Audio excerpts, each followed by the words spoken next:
Start अपन करते computer basics से, है ना। यहाँ पे अपन ने सुना है, ठीक है, फुल स्टैक है, ये है, वो है, बहुत सारी चीज़ें, लेकिन इससे पहले बिल्कुल एकदम ज़ीरो से स्टार्ट करते कि भाई कंप्यूटर क्या है। पहली बात तो बनाया ही क्यों हमने।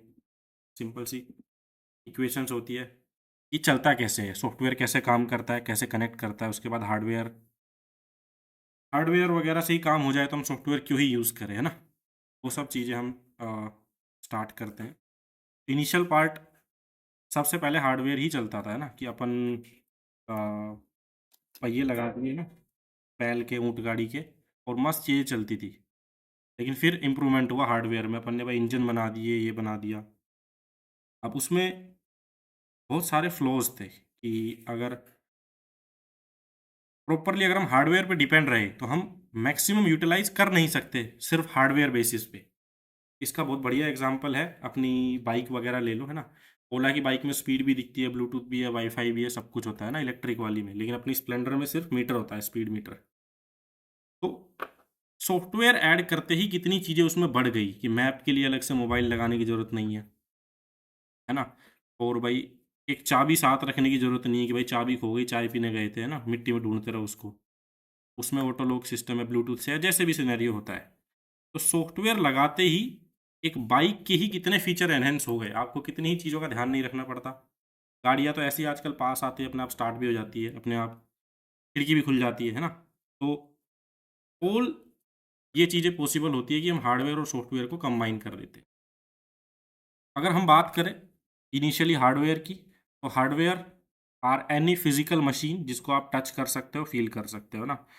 मोबाइल की स्क्रीन, कंप्यूटर की स्क्रीन, कंप्यूटर का कीबोर्ड, कंप्यूटर का माउस, सबको आप हाथ लगा सकते हो ना।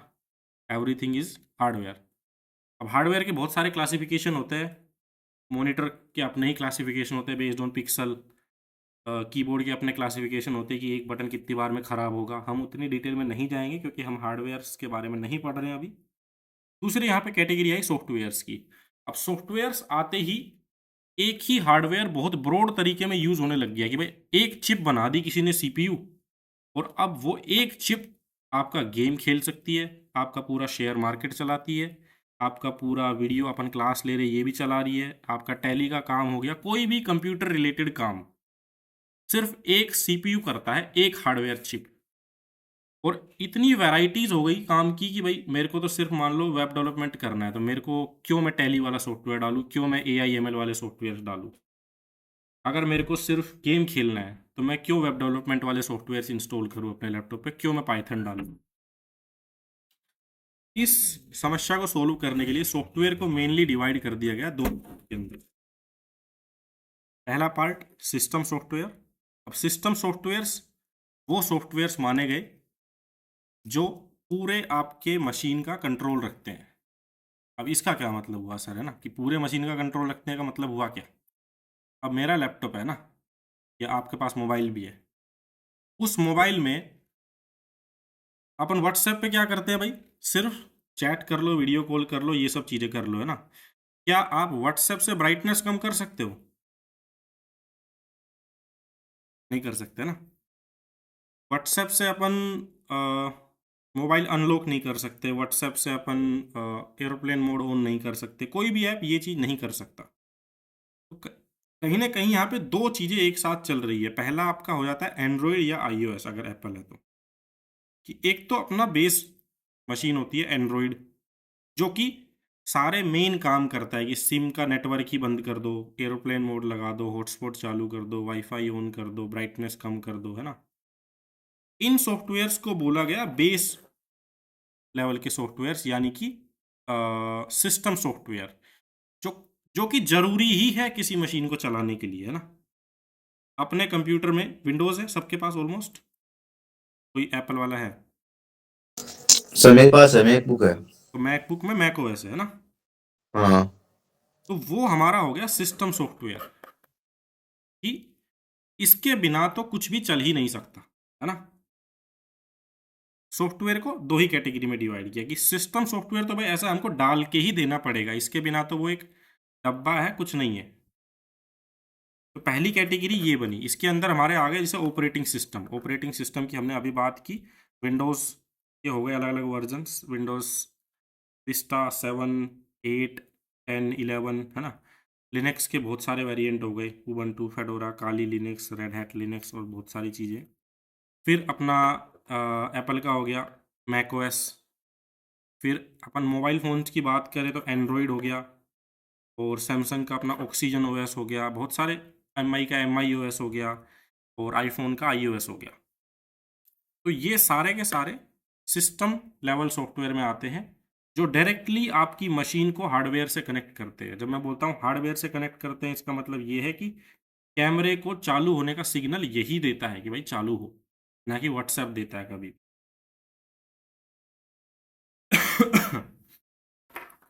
ये तो सबने सुना है कि अपडेट आने के बाद आईफोन स्लो हो जाते हैं या मोबाइल स्लो हो जाते हैं 2-3 साल बाद। तो वो सिस्टम सॉफ्टवेयर का अपडेट आता है, बेसिकली वो ड्राइवर में ही कुछ चेंज कर देते हैं कि वो फुल पोटेंशियल पे नहीं चलता, ताकि यूज़र नया फ़ोन खरीदे।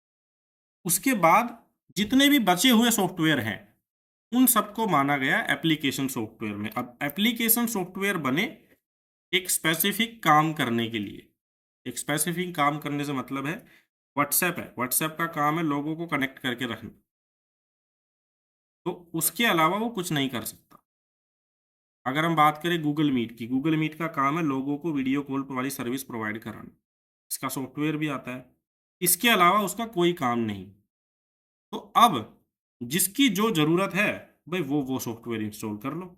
मेरे को तो सिर्फ व्हाट्सएप चलाना है, गेम खेलना है, तो मैं व्हाट्सएप इंस्टॉल कर लूँगा और गेम्स इंस्टॉल कर लूँगा। अगर मेरे को वेबसाइट बनानी है, तो मैं या तो जावास्क्रिप्ट वाला कुछ इंस्टॉल करूँगा या पाइथन इंस्टॉल करूँगा, मैं गेम्स वगैरह इंस्टॉल नहीं करूँगा। तो एप्लीकेशन सॉफ्टवेयर्स में वो सॉफ्टवेयर्स इंक्लूड कर दिए जो बेसिक एक स्पेसिफिक टास्क करने के लिए बने होते हैं, और हमेशा ये एक सिस्टम सॉफ्टवेयर के ऊपर ही चलते हैं। फॉर एग्जांपल एमएस वर्ड तो सबने सुना है ना, एक्सेल वगैरह ये सब चीज़ें। तो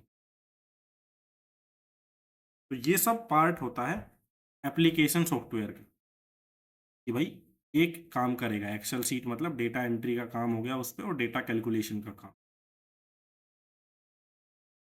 अपना वीएलसी मीडिया प्लेयर या कोई भी और मीडिया प्लेयर हो गया, उसका काम है वीडियो या ऑडियो चला के दिखाना आपको, है ना, गाने सुनना। उसके अलावा वो नहीं कर सकता।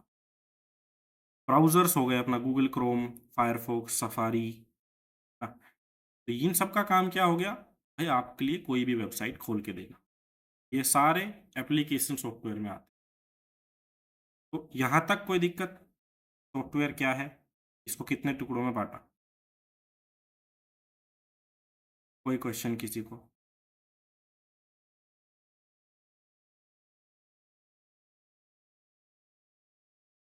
अब ये तो था टेक्निकली, ठीक है। बाकी सॉफ्टवेयर को फाइनेंस वाले लोग अलग तरीके से देखते हैं ना, कि कौन सा फ्री है, कौन सा पेड है, और वो बाकी चीज़ें भी है। बट टेक्निकली दो ही तरीके से बांटा गया। अब ये तो हो गया, ठीक है सर, हार्डवेयर समझ में आ गया कि एक सीपीयू चिप होती है। अब उसको अगर चलाना है तो एक बेस ओएस चाहिए हमको, सिस्टम सॉफ्टवेयर चाहिए। चलो हमने डाल दी विंडोज़, मैंने डाल रखी है लिनक्स, और माजिद के पास है मैक ओएस। कुछ भी डाल लो अपनी मर्जी का, है ना। उसके बाद अब सर सॉफ्टवेयर बता तो लग गया हमको क्या होता है। ओएस, अपने ओएस डाल दिया, उस पर ऑपरेटिंग सिस्टम डाल दिया, भाई विंडोज़, मैक या लिनक्स। फिर अब मैं सॉफ्टवेयर बनाऊं कैसे? क्योंकि कंप्यूटर को सिर्फ 0 और 1 बाइनरी लैंग्वेज समझ में आती है, इसको नहीं पता हेलो हाय क्या है ना। जब भी आप व्हाट्सएप पे हाय बोलते हो, वो पहले बाइनरी में कन्वर्ट होता है, फिर वो यहाँ से केबल्स के थ्रू जाता है आपके लैपटॉप में, बाइनरी से वापस इंग्लिश में कन्वर्ट। अभी मैं बोल रहा हूँ ऑडियो, ऑडियो की जो फ्रीक्वेंसी होती है उस हिसाब से वो 010101 में कन्वर्ट होती है। उसके बाद जाती है इंटरनेट के थ्रू आपके लैपटॉप में, और आपको इंग्लिश में, हिंदी में सुनाई देती है, ठीक है। तो सर मेरे को तो 01 समझ में ही नहीं आती, मैं थोड़े लिख दूंगा 0101 में, और इंसान के लिए 01 लिखना बहुत डिफिकल्ट है।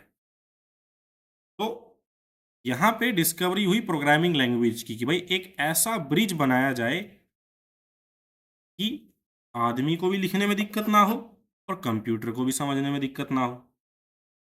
वरना तो आदमी को बाइनरी सिखाना बहुत डिफिकल्ट काम है, और कंप्यूटर तो इंग्लिश कभी समझ ही नहीं सकता, क्योंकि है तो वो बिजली ही, एक तरह से इलेक्ट्रिसिटी ही तो फ्लो होती है बस सर्किट में। तो या तो बंद रहेगी या चालू रहेगी, स्विच को या बंद कर लो या ऑफ, वो तो या तो जीरो समझेगा या वन समझेगा। तो इंसानों ने बनाई प्रोग्रामिंग लैंग्वेज की एक ऐसा भाषा जो दोनों के बीच का ट्रांसलेटर का काम करती है। अब ये तो ऑलमोस्ट हमने देखा ही है कि अगर हम बात करें भाई, अपने प्राइम मिनिस्टर कहीं भी स्पीच वगैरह देते हैं, हिंदी में अगर कोई स्पीच दे रहा है आउट ऑफ इंडिया जाके, तो एक ट्रांसलेटर होता है उसको कन्वर्ट करने के लिए ना।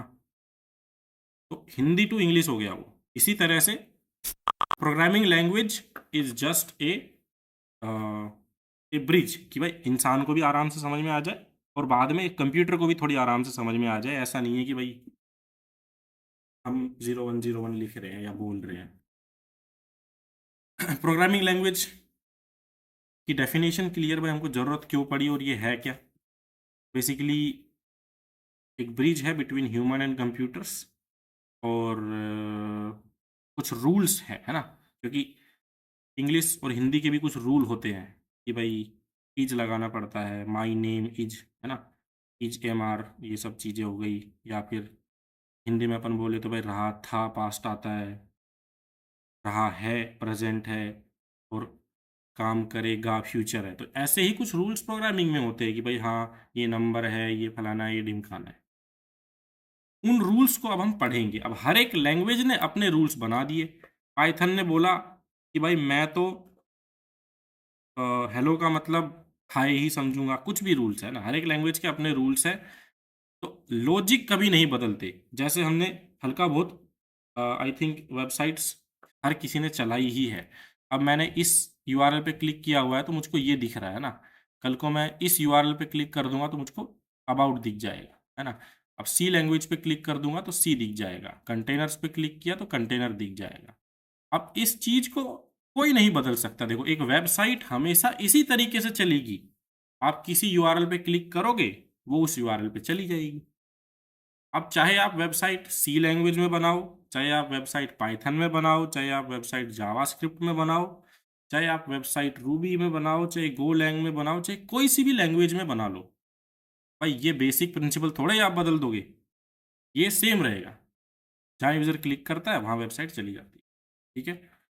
तो हर एक लैंग्वेज के बस अपने अपने सिंटेक्स होते हैं, कुछ रूल्स होते हैं।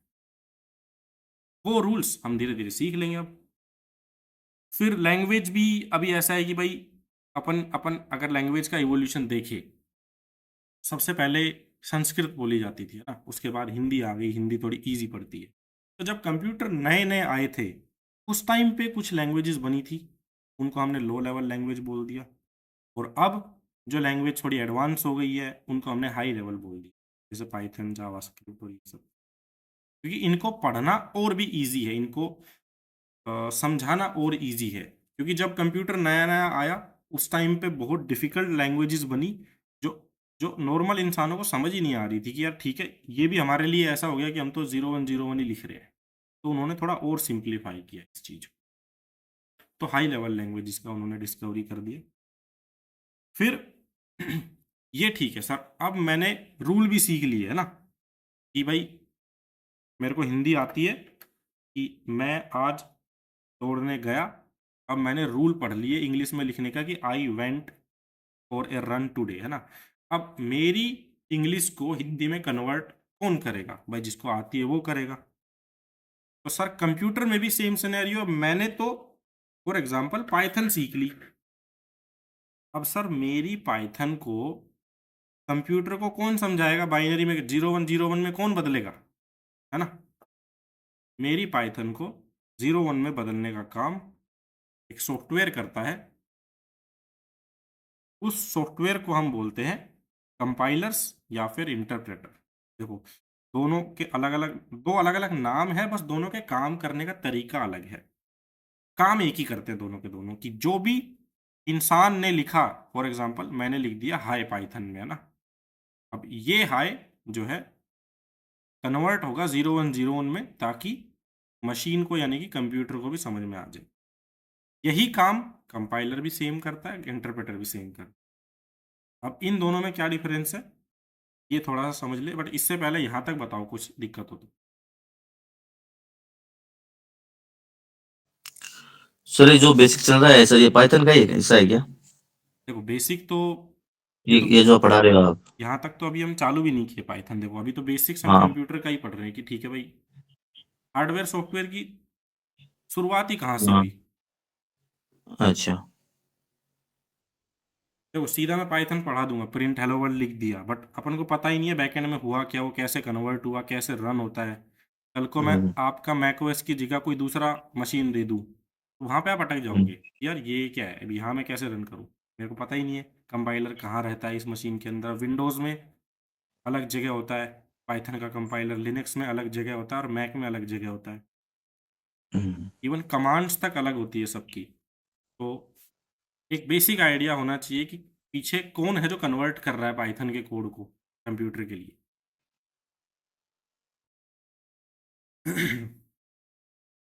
कंपाइलर और इंटरप्रेटर हमने पढ़ा, दो सॉफ्टवेयर होते हैं जो ये काम करते हैं। दोनों का काम करने का बस तरीका थोड़ा अलग अलग है। अपना कॉलेज में भी दो तरह के टीचर होते हैं। एक जो होता है कि आंसर देख के नंबर देता है, कि अगर चाहे बंदे ने पूरे का पूरा क्वेश्चन सही सोल्व किया हो, बट अगर लास्ट में उसका आंसर गलत है तो वो 0 नंबर देता है। तो वो है हमारा कंपाइलर। पूरी फाइल ये चेक करता है, एक एक लाइन एक एक लाइन एक एक लाइन करके, और उसमें अगर कहीं भी एरर आ गई तो ये बिल्कुल हमारे सॉफ्टवेयर को रन नहीं करता, क्रैश कर देता। वहीं पे इंटरप्रेटर थोड़ा समझदार होता है कि भाई ये एक लाइन चेक करता है, एक लाइन चला देता है, ठीक है, आपको हर स्टेप के नंबर मिलते चले गए। तो अगर 10 नंबर का सवाल है और आपने ऑलमोस्ट सब चीज़ें सही की है, आंसर थोड़ा गलत आ रहा है, तो ये आपको एटलीस्ट 6-7 नंबर दे देता है। इस तरह से समझ लो कि ये एक फाइल की एक एक लाइन को पढ़ता है और एक एक लाइन को रन करता है, और फिर उस हिसाब से जो है आउटपुट जनरेट करता है। पाइथन जो है, अब वो लैंग्वेज की मर्जी होती है कि लैंग्वेज कंपाइलर यूज करना चाहती है interpreter. Python interpreter based language है, तो वो एक एक लाइन को पढ़ के रन करे। कंपाइलर बेस्ड लैंग्वेज भी होती है, सी, गो, रस्ट, आर लैंग्वेज। तो वी कैन स्किप इट कि ठीक है कंपाइलर हमको नहीं पढ़ा तो भी चलेगा। यहाँ पे सेम वही चीज़ थ्योरी में लिखी हुई है कि ये पूरी की पूरी कोड की जो फाइल है उसको पढ़ता है और उसको कन्वर्ट करता है मशीनी कोड में, यानी कि बाइनरी कोड में, और कोई भी उसमें एरर आई तो उसको फेल कर देता है। इस प्रोसेस को, कि जब हम मशीन में कन्वर्ट कर रहे हैं हमारे इंग्लिश वाले कोड को, इस प्रोसेस को बोलते हैं बिल्ड बनाना, इन शॉर्ट। ठीक है, थोड़ा थोड़ा अपन जब कहीं काम करेंगे तो अपन को पता लगेगा कि बिल्ड बन रही है, बिल्ड फेल हो गई है ना, तो वो काम होता है। इंटरप्रेटर्स आर स्मूथ, ये एक एक लाइन को चेक करते हैं, जो लाइन सही है चला देते हैं, जहाँ गलती आई वहाँ बता देते हैं, तो इनको पढ़ना और समझना थोड़ा इजी हो जाता है कि हाँ भाई शुरू की 10 लाइन तो सही चल रही है। उसके बाद ठीक है सर, अब लैंग्वेज भी मैंने सीख ली है ना। अब लैंग्वेज सीखने के बाद एक बात बताओ सर, मैं पहली बात तो मैं कौन सी लैंग्वेज सीखूं। बहुत सारी लैंग्वेज है, C, C plus plus, Java, Python, Go, Rust, R, Ruby, Perl, और भी बहुत सारी है। मैं कौन सी सीखूं और क्यों सीखूं, है ना। तो यहाँ पे अब आती है कैटेगरीज अगेन। अब सॉफ्टवेयर भी आज के टाइम में बहुत तरह के हो गए। मोबाइल के अंदर ऐप बन रहा है, वो अलग लैंग्वेज में है। आईफोन या मैक ओएस के लिए सॉफ्टवेयर बन रहा है, वो अलग लैंग्वेज। विंडोज़ के लिए सॉफ्टवेयर बन रहा है, वो अलग लैंग्वेज में है। एक वेबसाइट बनी, उसको बनाने के तो बहुत तरीके हो गए, पाइथन से बना लो, जावास्क्रिप्ट से बना लो, कैसे भी बना लो। फिर ब्लॉकचेन चल रही है, क्रिप्टो करेंसी चल रही है, वो अलग लैंग्वेज में चल रही है। अपना ये जो ऑटोमेटिक मशीन्स होती है ना, कि ऑटोमेटिकली दरवाजे पे कैमरा लगा होता है या फिंगरप्रिंट वगैरह वाले वो सिस्टम हो गए, है ना, ये अलग लैंग्वेज में चल रहे हैं। AIML का काम अलग लैंग्वेज में चल रहा है। तो बेस्ड ऑन कि आपको करना क्या है, हम सेलेक्ट करते हैं लैंग्वेज। अभी अपने केस में for example front end developer है कि आपको भाई UI डिज़ाइन करना है यूजिंग HTML CSS, तो आपके लिए प्रीफर्ड लैंग्वेज डेफिनेटली जावास्क्रिप्ट ही होगी। उसके बाद आप अपना फ्रेमवर्क सेलेक्ट कर सकते हो, रिएक्ट या एंगुलर। फिर अगर हम बात करें बैकएंड डेवलपर की, अगेन बैकएंड डेवलपर या बैकएंड डेवलपमेंट सर्वर साइड का जो काम है वो जावास्क्रिप्ट में हो सकता है, अगर आप एंगुलर जावास्क्रिप्ट सीखते हैं तो। बट इसको करने के लिए और भी अच्छी लैंग्वेजेस है, पाइथन, जावा, रूबी, नोड जेएस। हाँ, नोड जेएस से भी हो जाता है, सी शार्प या पीएचपी से भी काफ़ी अच्छा काम। तो हम अपने केस में काइंड ऑफ ये दोनों को कंबाइन करके चलते हैं, जो कि होता है फुल स्टैक डेवलपर। अब हमको बनना है फुल स्टैक कि सर मेरे को वेबसाइट एंड टू एंड बनानी आनी चाहिए, स्टार्टिंग से एंड तक। मैं HTML CSS वाला काम भी करना जानूँ और मैं सर्वर साइड वाला काम भी करना जानूँ। इसके लिए अगेन HTML CSS और जावास्क्रिप्ट तो मैंडेटरी है ही, इसके बिना कोई अच्छी वेबसाइट बन ही नहीं सकती। और फ्रंट एंड, बैक एंड के लिए हम लोग लेके चलते हैं पाइथन। अब हमने पाइथन क्यों सेलेक्ट किया? हम रूबी भी ले सकते थे या जावास्क्रिप्ट में ही कंटिन्यू कर लेते सर, पाइथन की जरूरत ही क्या थी एक और लैंग्वेज सीखने की, या गो लैंग्वेज, कुछ भी दूसरी लैंग्वेज हमने क्यों सेलेक्ट की? पहली चीज तो पाइथन इट्स समथिंग जो सिर्फ बैकएंड के लिए काम नहीं आती। पाइथन से आप मशीन लर्निंग में जा सकते हो, आर्टिफिशियल इंटेलिजेंस की तरफ जा सकते हो, आप सॉफ्टवेयर डेवलपमेंट की तरफ जा सकते हो, और जो ये अपना बोल लो ऑटोमेटिक मशीन्स होती है कि चाहे वो सेल्फ ड्राइविंग गाड़ी हो या फिर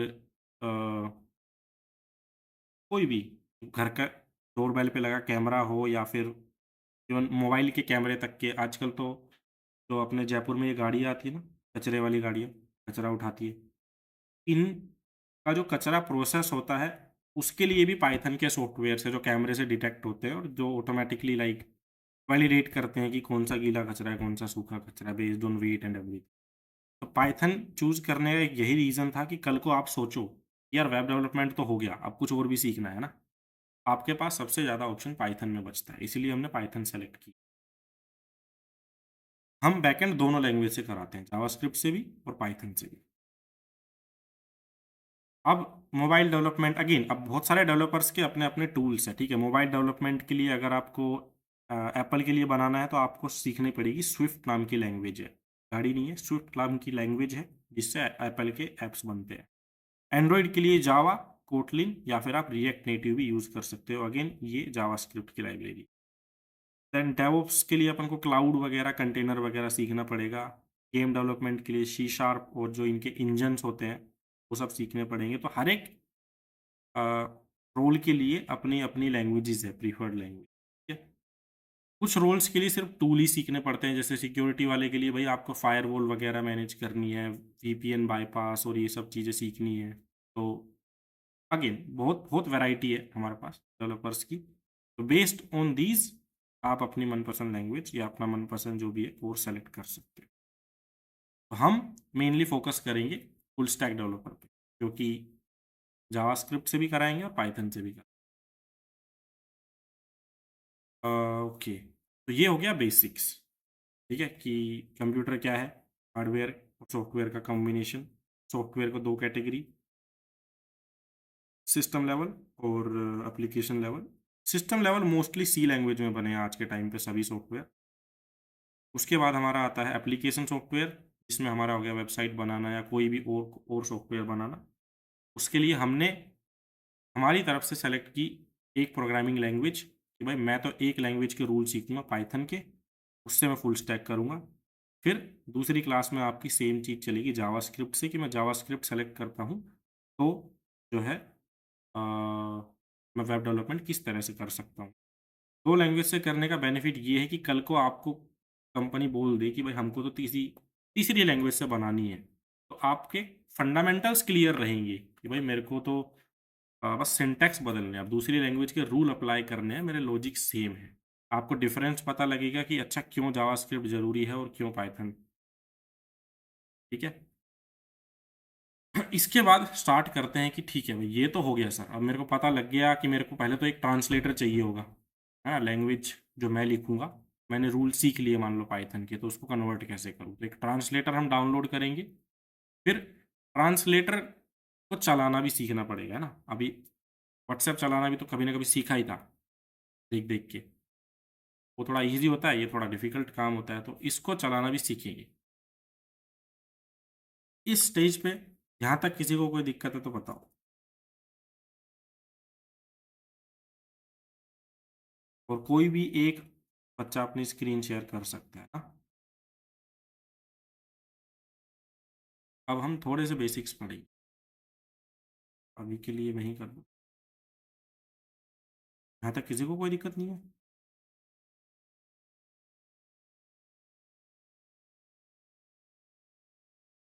ठीक है, तो अब हम सब ने आई थिंक बेसिक सबको क्लियर है ना भाई। फाइल एक्सप्लोरर करके एक सॉफ्टवेयर होता है विंडोज़ के अंदर, है ना, जिसमें आपकी CD, E, F इधर होती है। माजिद अपने पास यूज़र्स नाम की डायरेक्टरी होती है और अपना कुछ सेम सेम दिखता होगा ना, डाउनलोड्स, डॉक्यूमेंट्स, म्यूज़िक। हाँ सर। इन पे हम क्लिक करते हैं, हम उस फोल्डर के अंदर चले जाते हैं, है ना, यही चलता है। अपन डबल हाँ क्लिक करते हैं विंडोज़ वाले, अपन को कुछ भी डिलीट करना है हम डिलीट कर देते हैं, अपन को कुछ भी कॉपी करना है हम कॉपी पेस्ट कर देते हैं ना। ये सारा का सारा काम जितना भी हम इस फाइल एक्सप्लोरर सॉफ्टवेयर के थ्रू करते हैं, देखो फाइल एक्सप्लोरर बनाया गया कि आपको चीज़ें दिख जाए आराम से और आप उन पे क्लिक क्लिक क्लिक कर सको। बट कोई भी ट्रांसलेटर जो है वो आप यहाँ से रन नहीं कर सकते। तो आपको एक एक सॉफ्टवेयर जो आपके मशीन में ऑलरेडी होता है, जो कि मेन कंट्रोल होता है पूरे मशीन का, जहाँ से आप सब कुछ मैनेज कर सकते हो, पावर शेल। सबके पास पावर शेल नाम का एक सॉफ्टवेयर होता है विंडोज़ में। अपने पास माजिद होगा टर्मिनल नाम से, मैक के अंदर। हाँ सर, टर्मिनल कमांड है। सब लोग अपना पावर शेल खोल लो और माजिद आप अपना टर्मिनल खोल लो और कोई भी एक स्क्रीन शेयर कर दो। इस बार प्रैक्टिस में लोगों से करते नहीं हो घर से। कोई भी एक बंदा स्क्रीन शेयर कर दो।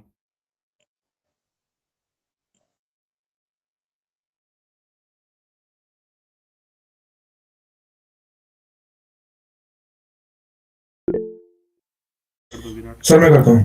हाँ, चलो कोई भी कर दो।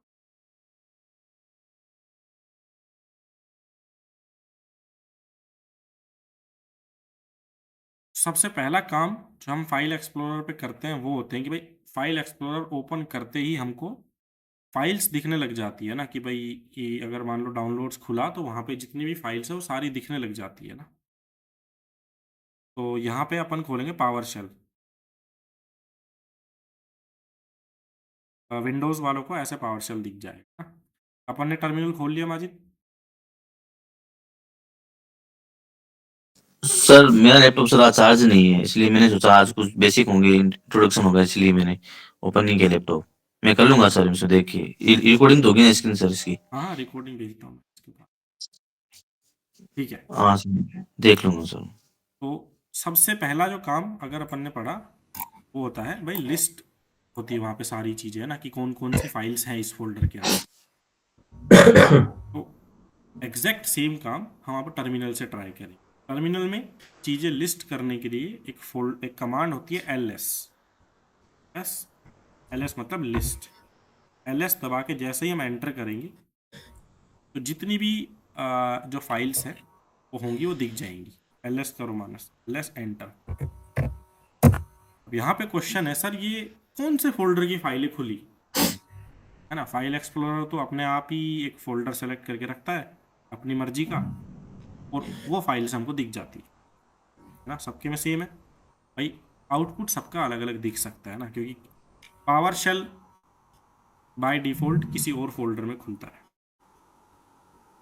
और पावर शेल या टर्मिनल के लिए फोल्डर मतलब होता है डायरेक्टरी। तो अभी मानस की स्क्रीन में सबसे ऊपर लिख रहा है डायरेक्टरी C:users/मानस लिख रहा है।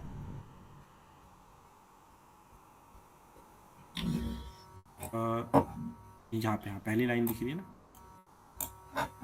हाँ ये दिख रहा है। सबके में अपना अपना यूजर नेम होगा C/user/something। सिर्फ ls का आउटपुट देखो, सबके ls पे कुछ ना कुछ आ रहा है ना, ये बता दो बस। ls मतलब कि लिस्ट करना, इस फोल्डर में हूँ उस फोल्डर में सारी चीज़ें लिस्ट करना। हर एक का पावर शेल किसी न किसी फोल्डर में खुलता है। अब सर मैं कैसे देखूं, मान लो मेरे में ये भी नहीं दिख रहा है डायरेक्टरी सी, या मेरा मान लो आउटपुट हट गया, या मेरे को सिर्फ ये देखना है कि मेरा पावर शेल किस फोल्डर में खुला हुआ है, मेरे को लिस्ट भी नहीं देखनी।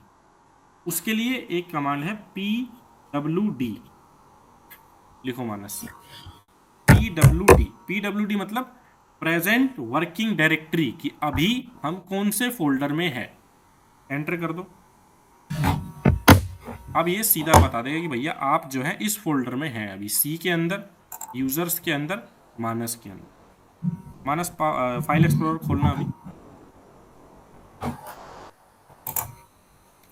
पीडब्ल्यूडी और एलएस सबका चल रहा है, पहले ये बताओ। प्रिया, विराट, मोहन, अजय,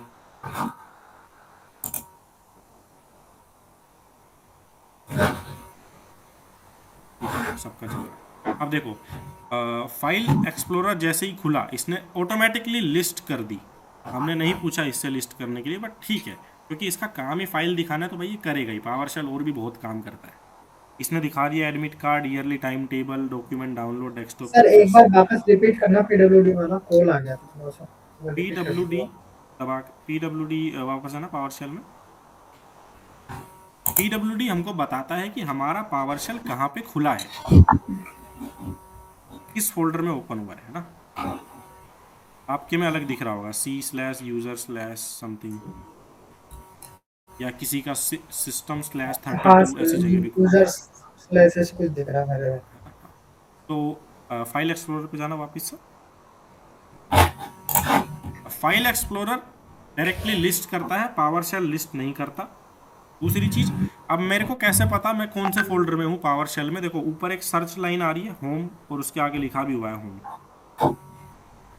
थोड़ा और राइट आओ, यहाँ पे क्लिक कर दो, थोड़ा और राइट जाओ,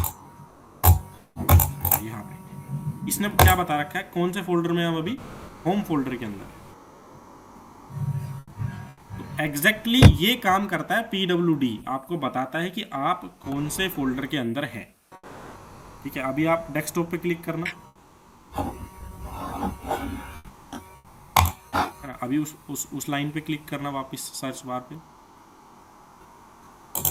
अभी ये बता रहा है आप कौन से फोल्डर में है, डेस्कटॉप नाम के फोल्डर में है। इनमें से कोई भी और फोल्डर खोलना, वापस से सर्च बार पे क्लिक करना। अभी ये बता रहा है कि आप सी के अंदर, यूजर के अंदर, मानस के अंदर, डेस्कटॉप नाम के फोल्डर के अंदर और जावास्क्रिप्ट नाम के फोल्डर में, है ना। हर कोई अपने अपने में किसी भी फोल्डर पे क्लिक करके देखो, ऐसा कुछ दिखा रहा है, यस सर। है ना। प्रिया, विराट, मोहन, अजय, सबको अपना अपना कुछ दिख रहा होगा। ठीक है, तो ये जो काम है कि हम कौन से फोल्डर में हैं, ये हमारा कौन सी कमांड बताती है? pwd। ठीक है, और जो ऑटोमेटिकली लिस्ट हो जाती है कि भाई कितनी फाइल्स हैं, यहाँ पे 2 फाइल है, नाम क्या है, इंडेक्स और इंडेक्स 2, है ना। फाइल का साइज कितना है, 1 KB। ये डिटेल्स हमको कौन सी कमांड बताती है? ls। ठीक है, अभी तक सिर्फ 2 ही कमांड हमने पढ़ी है। पहली है ls, जो लिस्ट करती है कि जिस फोल्डर में हम हैं उस फोल्डर में कितने फोल्डर्स हैं और कितनी फाइल्स हैं, ls बताती है। तो अब मानस अपना जो दूसरी कमांड हमने पढ़ी pwd, वो क्या बताती है कि हमारा पावरशेल कहाँ पे खुला है। कहाँ पे खुला है हमारा पावरशेल? सी के अंदर, यूजर के अंदर, मानस के अंदर, है ना। हर कोई pwd कर लो, है ना, और बताओ pwd का आउटपुट सबके सब चैट बॉक्स में अपना तो दिख ही रहा है। आउटपुट मतलब pwd का आउटपुट बताना है, जो पाथ लिख रहा है ना ये बताओ सब, C/user/manos। और एग्जैक्ट सेम पाथ के ऊपर अब हम जाएंगे। ठीक है, विराट का आ रहा है C users del। अब सर आपने बोल दिया, हमने मान लिया, बट कैसे भरोसा हो कि मैं सही बोल रहा हूँ ना। इस चीज़ के लिए हम क्या करते हैं, सबसे पहले तो पावरशेल में हमने चेक कर लिया कि मैं कौन से फोल्डर के अंदर हूँ, C users मानस। अब ये सबका अपना अपना है, जैसे विराट का C users del है ना। इस फोल्डर के अंदर जाके देखते हैं फाइल एक्सप्लोरर से। फाइल एक्सप्लोरर पे चलते हैं वापस। अब इसमें C पे क्लिक करो, लोकल डिस्क C होती है अपनी नीचे, है ना। C पे क्लिक किया, जैसे ही C पे क्लिक किया होगा, अब सबको अपना अपना दिख गया होगा, ऐसा कुछ फोल्डर है ना। अपन को भी दिख रहा है विराट, प्रिया को भी दिख गया होगा, मोहन को भी दिख गया होगा, अजय को भी दिख गया होगा, है ना। नाइस, मोहन का आ रहा है सी विंडोज सिस्टम 32, सबको दिख गया। अब दूसरा उसने बोला था यूजर्स के अंदर है हमारा, तो यूजर्स वाले फोल्डर पे क्लिक करो। विराट अपन भी यूजर्स पे क्लिक करेंगे, मोहन अपन करेंगे विंडोज नाम के फोल्डर के ऊपर, है ना, क्योंकि आपका दिखा रहा है सी के अंदर विंडोज के अंदर है। मोहन करेगा विंडोज पे क्लिक, जिसका जो दिखा रहा है, राइट। विराट भी करेगा यूजर्स पे, और मानस ने ऑलरेडी किया यूजर्स पे। ठीक है, सबने क्लिक कर दिया यहाँ तक।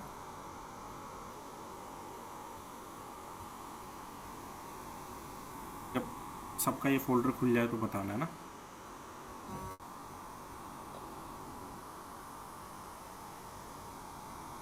ठीक है, अपन अभी भी लैपटॉप पे नहीं है प्रिया, और ठीक। अब जो नेक्स्ट फोल्डर है सबका, जैसे विराट करेगा डेल पे क्लिक, मोहन करेगा सिस्टम 32 पे, और अपना था मानस, है ना, तो अपन मानस वाले फोल्डर पे क्लिक करेंगे। कर दिया सबने। अब ये जो आउटपुट आ रहा है, ये आउटपुट दिख रहा है अपन को, डॉट एंड्रॉइड, डॉट कैशे, सबका अपना अपना आउटपुट होगा। अगेन कॉन्टेक्ट्स और नीचे स्क्रॉल करना, है ना, सबका अपना अपना आ रहा है, saved videos, dot node, repel history, something something. अब अपने पावर शेल में जाके वापस से ls कमांड चलाओ। ls ने लिस्ट किया वापस से, देखो जो भी कुछ अब हमको दिख रहा है फाइल एक्सप्लोरर में, एग्जैक्ट सेम चीज हमको दिख रही है कि नहीं दिख रही है। यहाँ पे डॉट एंड्रॉइड, डॉट कैशे, और जितने भी फोल्डर्स हमने देखे थे, देखो मैच करके देखो इनको। डॉट एंड्रॉइड यहाँ पे है, फाइल एक्सप्लोरर में भी है क्या, उसको ऊपर स्क्रॉल करना पड़ेगा ना थोड़ा, फाइल एक्सप्लोरर नीचे वाले मैच कर लो भाई। डॉट हाँ सर, है ना, dot Windows, dot note history, है ना, सब कुछ सेम दिख रहा है सबको। तो फाइल एक्सप्लोरर का काम है सिर्फ फाइल्स फोल्डर्स दिखाना और उनको खोलना, लेकिन पावर शेल और भी बहुत सारे काम कर सकता है। इसके पास कम से कम नहीं तो 2 से 2,500 कमांड होती है, ठीक है। तो हम जो है मोस्टली पावर शेल ही यूज़ करने वाले हैं, जब तक हम पाइथन में इफ एल्स वगैरह ख़त्म नहीं कर लेते, या पाइथन में तो परमानेंट यही यूज़ करने वाले हैं। मैं पावर शेल यूज़ करना क्यों बता रहा हूँ, देखो हर एक चीज़ का शॉर्टकट होता है। VS कोड सबने सुना है, सब यूज़ भी करते हैं, उसमें बहुत सारे इनबिल्ट फंक्शन होते हैं जो आप यूज़ कर सकते हो, पर मैं बिल्कुल रिकमेंड नहीं करूँगा, क्योंकि माजिद जब यही चीज़ अपने मैकबुक पे करेगा ना, उसको आउटपुट अलग तरीके से दिखेगा। दूसरी चीज़, कल को मैं, अब माइक्रोसॉफ्ट का है VS कोड, है ना, कल को आप गूगल में लग जाओ, गूगल बोले माइक्रोसॉफ्ट का VS कोड यूज़ ही नहीं करना, तो आप अटक जाओगे, क्योंकि आपको किसी दूसरे सॉफ्टवेयर के थ्रू चीज़ें चलानी ही नहीं आती। पावर शेल या टर्मिनल, चाहे लिनक्स हो, चाहे विंडोज़ हो, चाहे मैकबुक हो, या कोई भी और ऑपरेटिंग सिस्टम हो, कोई भी और मशीन हो, हर मशीन के अंदर एक टर्मिनल होता ही होता है, और ये सब की सब कमांड्स सेम टू सेम होती है हर टर्मिनल के ऊपर, ठीक है। इसलिए हम यूनिवर्सल सॉल्यूशन लेके चल रहे हैं कि चाहे आप कल को कहीं भी हो, कोई भी कंप्यूटर दे दे, किसी का भी कंप्यूटर दे दे, आप इजीली चीज़ें कर पाओगे बिना पावर शेल खोले, ठीक है। और कॉलेज में तो अगर आपने बिना फाइल एक्सप्लोरर या कुछ भी खोले, और कॉलेजेस में अगर आपने पावर शेल से 2 कमांड चला कर दिखा दी तो वैसे हवा बन जाती है। पर ठीक है, अपना मेन मोटो वो नहीं है, अपना मोटो है कि अपने वो चीज़ें सीखनी पड़ेगी, राइट। तो LS और PWD कमांड किसको समझ में नहीं आई कि भाई LS तो सिर्फ लिस्ट करती है, और PWD क्या करती है, दिखाती है कि हम कौन से फोल्डर में हैं। सेम चीज़ हम फाइल एक्सप्लोरर पे भी करके देख चुके हैं भाई, उसमें तो क्लिक करते ही दिखा देती है, और इसमें LS लिखना पड़ता है। PWD हमको यहाँ टाइप करना पड़ता है, वहाँ पे ऑटोमेटिकली सर्च बार में PWD चलता है। यहाँ तक किसी को कोई दिक्कत? बोल नो सर। ठीक है। अब एक चीज और है जो हम एक्स्ट्रा कर रहे हैं फाइल सर्वर में, सर मैं तो इजीली किसी भी फोल्डर पे डबल क्लिक करके अंदर जा सकता हूं, है ना। ये चीज मैं पावर शेल में कैसे करूँगा सर? सब कुछ थोड़ी ना मैं इसी फोल्डर से चला लूँगा, मेरे को दूसरे फोल्डर में भी जाना है, मेरे को डेस्कटॉप में भी जाके देखना है क्या क्या है, यहाँ से कैसे देखूँगा, है ना? तो इस चीज़ के लिए एक दूसरी कमांड हमारे पास होती है, दूसरी नहीं तीसरी कमांड हम पढ़ रहे हैं आज की, है ना? उस कमांड का नाम है cd। क्या नाम है कमांड का? cd। टाइप करो माइनस C और D। cd का मतलब है चेंज डायरेक्टरी। डायरेक्टरी अगेन हम फोल्डर को ही बोलते हैं। तो फोल्डर चेंज करने के लिए हमारे पास कमांड है cd। अब cd कमांड को भाई जहाँ डबल क्लिक करते हैं तो बताना पड़ता है ना कि हम डबल क्लिक कहाँ कर रहे हैं, डेस्कटॉप पे कर रहे हैं, डाउनलोड पे कर रहे हैं, कहाँ कर रहे हैं ना। इसी तरह से टर्मिनल में अगर मेरे को पावर शेल के अंदर फोल्डर चेंज करना है, डायरेक्टरी चेंज करनी है, तो मैं जो है यूज़ करूँगा cd कमांड का, और cd के बाद स्पेस लगा के हम बताते हैं कि ठीक है आगे का ऑप्शन क्या है। अगर मान लो मेरे को यहाँ पे लेट्स से अब देखो cd कमांड सिर्फ फोल्डर में ही जा सकती है, क्योंकि क्लिक हम फोल्डर पे करते हैं तभी अंदर खुलता है, अगर फाइल पे क्लिक किया तो वो चल जाती है डायरेक्टली। लेट्स से हमको जाना है कहाँ चले, फेवरेट्स में ले लो लेट्स से, है ना। तो सबसे पहले cd लिखा, उसके बाद स्पेस दबाया और टाइप कर दो फेवरेट्स, जैसे वहाँ लिखा हुआ है FAVORITES ना। अब LS में जिसका आउटपुट आया ना, जो भी आउटपुट आ रहा है उस हिसाब से किसी एक फोल्डर के अंदर जाके देखो, cd स्पेस उस फोल्डर का नाम बताओ। जैसे हमने फेवरेट्स का नाम बताया, एंटर दबा दो रोशन, रोशन नहीं मानस। अब देखो ऑटोमेटिकली आपको भी दिख गया कि एक चीज यहाँ पे बदल गई, पहले में था C यूजर्स माइनस और अब फेवरेट अपने आप लिखा आ गया। पर सर मैं वेरीफाई कैसे करूँ कि मैं आ चुका हूँ फेवरेट्स के अंदर? PWD। अभी मेरा जो पावर शेल है वो किस फोल्डर में है, PWD लिख के एंटर मार दो,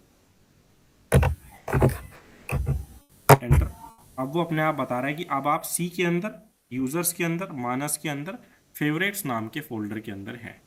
ठीक है, एक बार इसको जूम करना पावर शेल, हर कोई एक एक फोल्डर में जाके देखो, किसी भी एक फोल्डर के अंदर जाके देखो, बस थोड़ा छोटा। अच्छा यहाँ पे एक बार ट्राई करने से पहले यहाँ पे एक चीज और कि सर फाइल एक्सप्लोरर में तो मेरे को दिख जाता है कौन सी फाइल है कौन सा फोल्डर है, क्योंकि उनके आगे डब्बा छपा आता है, फोल्डर का छपा आता है आइकन, तो फोल्डर है, वरना अलग अलग फाइल का अलग अलग वो भी आता है ना कि भाई जावास्क्रिप्ट की है, पाइथन की है। सर यहाँ मेरे को पता कैसे लगेगा कि कौन सा तो फोल्डर है? यहाँ तो फेवरेट्स लिखा हुआ है, मेरे को क्या पता वो फोल्डर है कि फाइल है ना। तो जो सबसे पहली कॉलम है ना, इसको हाईलाइट करना, सबसे पहली कॉलम है जो ऊपर वाले आउटपुट में, जहाँ पे लिखा हुआ है D-R, और थोड़ा ऊपर, हाँ ये, जिस भी किसी लाइन के आगे D लिखा हुआ है वो हमारा है फोल्डर। D मतलब डायरेक्टरी, तो वो तो है फोल्डर। और जैसे ये नीचे फाइल है .python history, .node repel history 6579 है ना, इस 6579 वाले को हाईलाइट करना, वीडियोस के नीचे जो है इस वाले, देखो इसके आगे D नहीं लिखा हुआ है, तो इसका मतलब ये एक नॉर्मल फाइल है। और फाइल कौन सी है वो तो हम एक्सटेंशन से पहचानते हैं, .xml है, ठीक है, एक्सटेंशन के बारे में हम धीरे धीरे पढ़ेंगे, बट अभी के लिए इतना समझ लो, जिसके आगे D नहीं लिखा हुआ वो एक नॉर्मल फाइल है, और जिसके आगे D लिखा हुआ है वो फोल्डर है। तो अपना अपना पावर शेल खोलेंगे सब के सब, और किसी भी एक फोल्डर में जाके देखेंगे cd कमांड से, और फिर PWD से वेरीफाई करो कि फोल्डर के अंदर आए कि नहीं आए। इतना काम करो से अपन स्क्रीन शेयरिंग रोक सकते हैं है ना, कोई भी और स्क्रीन शेयर करो जिसने ये काम कर लिया है।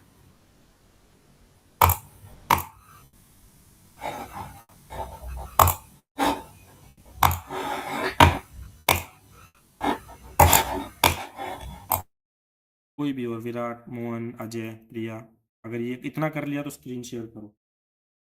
माजिद कल ये चीज़ आप माजिद से करवाएंगे, कल वो लैपटॉप से आएंगे, है ना।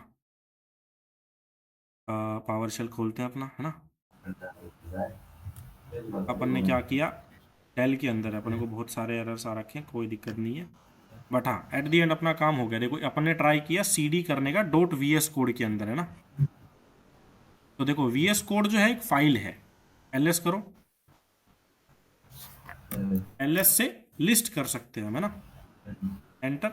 यहाँ पे देखो डॉट, ओ यहाँ पे नहीं है, पीछे एक्चुअली, बट ठीक है, यहाँ पे भी एक फाइल है डॉट गिट इग्नोर नाम से।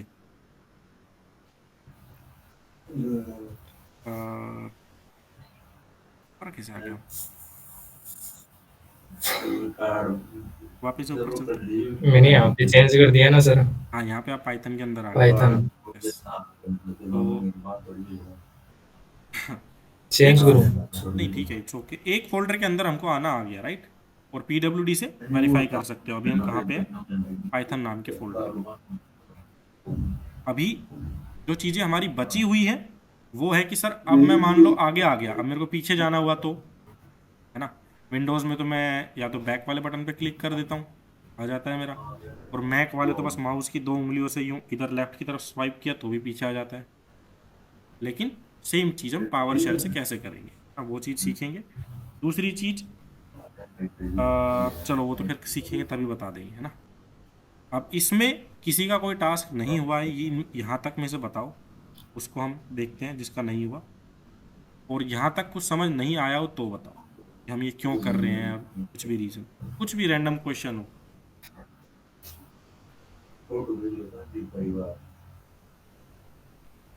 ऑल गुड, सबको समझ में आ गया, मोहन को नहीं आया। बताओ मोहन क्या समझ, अपन से सर ये वाला टास्क कंप्लीट नहीं हुआ सर, ये वाला वापस बताओ। चलो स्क्रीन शेयर करो, अपन रोक सकते हैं ना विराट।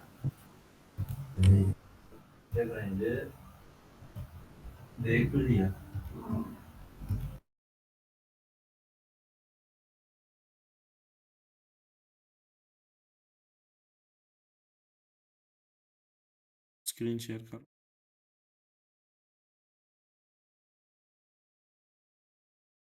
विजिबल है ना। पावर शेल पे चलते हैं।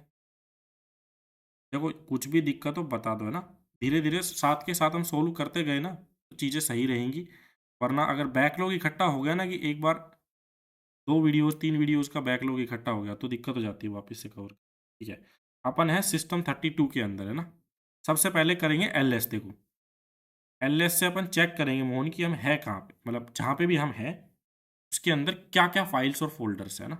एल एस कर दो, एंटर। अपने पास बहुत सारी फाइल्स है क्योंकि अपन जो है सिस्टम 32 फोल्डर नाम के अंदर है।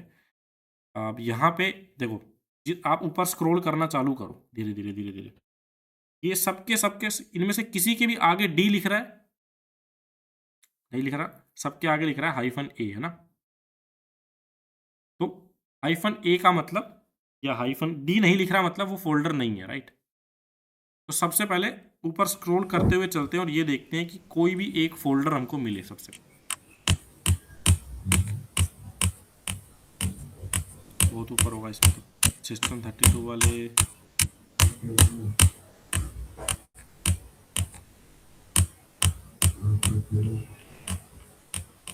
उधर ही खोल ले क्या, एक बार पावर शेल में खोलना इसको,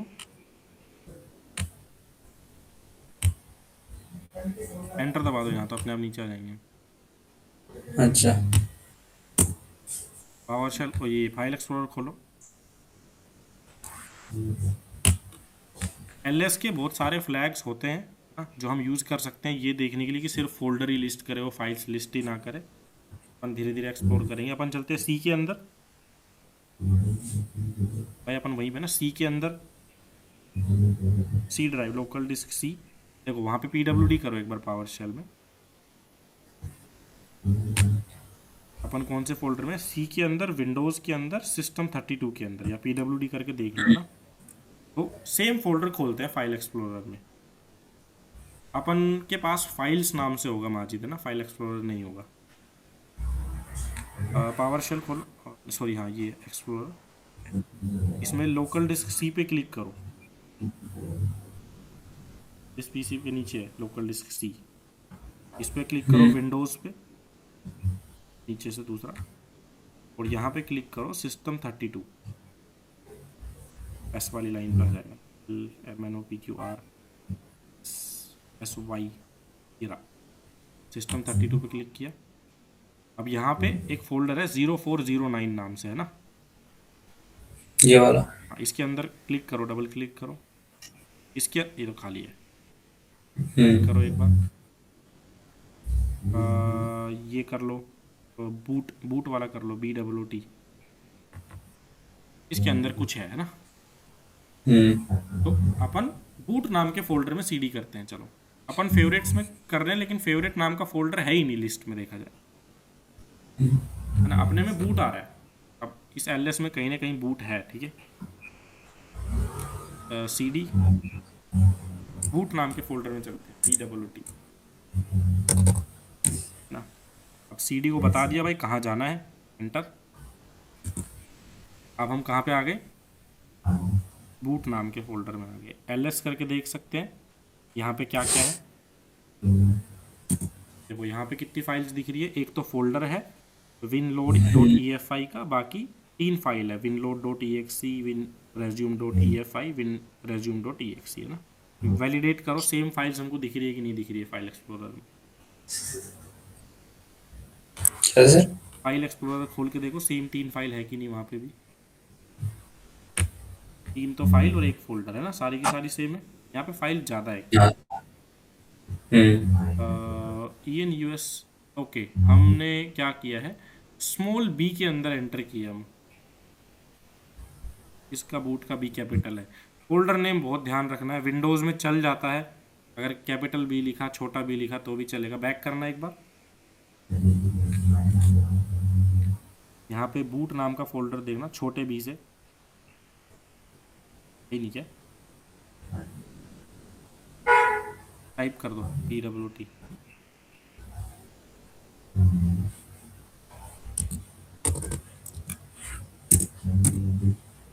एक ही है इसमें। इसमें क्या क्या है,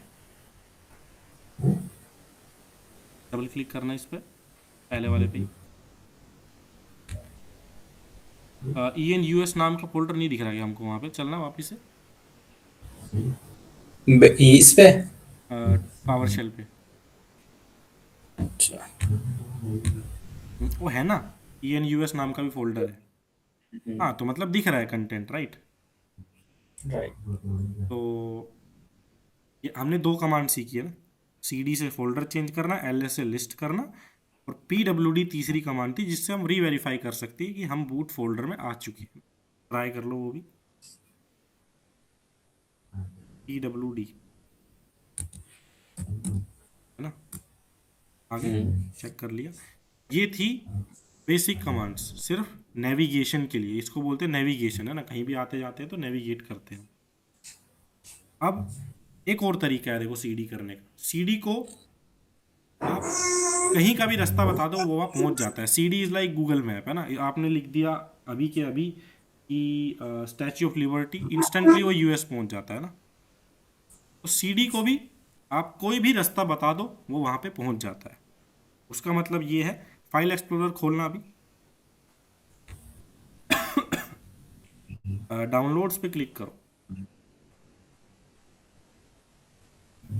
चलो फ्रंट एंड पे क्लिक कर लो, कहीं भी जहाँ पे अपने को सही लगे। अभी सर्च बार पे क्लिक करो, इधर वाले, हाँ, जहाँ पे रास्ता बताता है, यहाँ तक का पाथ बताता है, थोड़ा ऊपर इस लाइन पे, अच्छा। डाउनलोड से बता रहा है। राइट क्लिक करना इधर नीचे आके, सिर्फ, हाँ, प्रॉपर्टीज में जाना।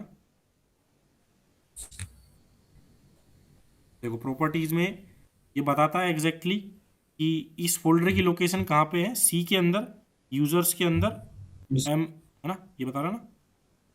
तो हाँ। इस लोकेशन को कॉपी करो, इस लोकेशन को सेलेक्ट करो, डबल क्लिक कर दो इस पे, 3 बार कर दो, रखो, वो नहीं करना। और ठीक है, C टाइप कर देंगे अपन। इसको राइट क्लिक करके कॉपी करो, या क्लिक करके ड्रैग, हाँ ये भी ठीक है। राइट क्लिक, कॉपी हम्म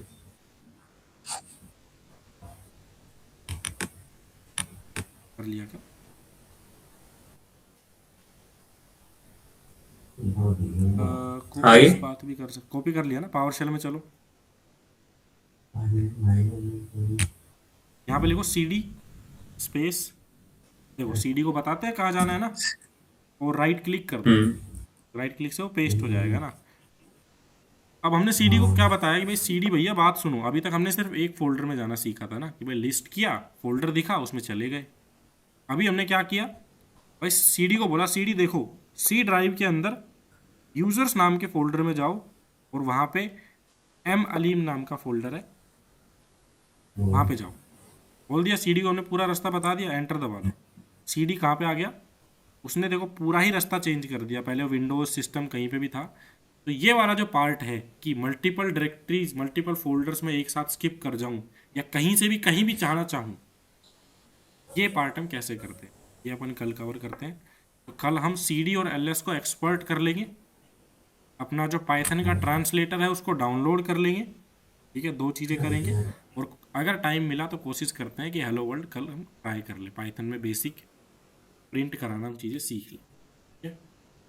इसमें किसी को भी कोई भी कमांड में दिक्कत हो तो ग्रुप में अपडेट करो, मैसेज भेज दो, अपन ट्राई करते हैं वहीं पे सोल्व करने का, वरना कल की क्लास में सोल्व, ठीक है।